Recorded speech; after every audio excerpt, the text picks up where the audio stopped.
Karomah Kiai Haji Dimyati Rois, dari melawan jin sampai menghentikan hujan. Oleh Lufaevi, kontributor Akurat.co. Kiai Haji Dimyati Rois atau yang lebih dikenal dengan panggilan Abah Dim lahir pada tanggal 5 Juni tahun 1945 di Tegal Glagah Bulakamba Brebes, Jawa Tengah. Beliau adalah putra kelima dari 10 bersaudara yaitu dari pasangan Kiai Haji Rois dan Nyai Jusminah. Saat Muktamar NU di Jombang, Kiai Haji Dimyati Rois terpilih menjadi salah satu ulama yang tergabung dalam tim Ahlul Hali wal Aqdi Ahwa, yang berjumlah 9 ulama khos se-Indonesia. Diketahui, beliau wafat pada Jumat, tanggal 10 Juni tahun 2022. Dikenal sebagai ulama harismatik, Kiai Haji Dimyati Rois memiliki banyak karomah atau kemuliaan. Berikut penulis lansir dari berbagai sumber.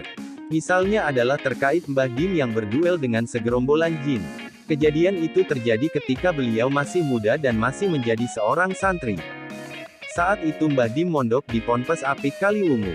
Sebagai santri, ia selalu melakukan riyadah tirakat seperti berpuasa, berzikir, dan berziarah ke makam Jabal Nur. Beliau biasa pergi naik ke makam Kiai Guru pada sekitar jam 12 malam lalu pulang ke pondok di jam 3 pagi. Suatu ketika ia dalam perjalanan kembali ke pondok, tepatnya di depan makam Sunan Katong, beliau dihadang segerombolan jin. Mbah Dim ditantang duel. Beliau pun meladeni karena bila tidak, maka dirinya tak dapat pulang pondok. Mbah Dim berhasil mengalahkan, namun kemudian beliau lemas dan pingsan. Para pedagang lalu menemukannya dan mencoba menolong. Ketika diangkat tubuh Mbah Dim sangat berat. Bahkan beberapa orang turut membantu menggotong badannya tetaplah tak kuat. Pengasuh pondok Apik lalu diberitahu lalu didoakan dan kemudian Mbah Dim sadar.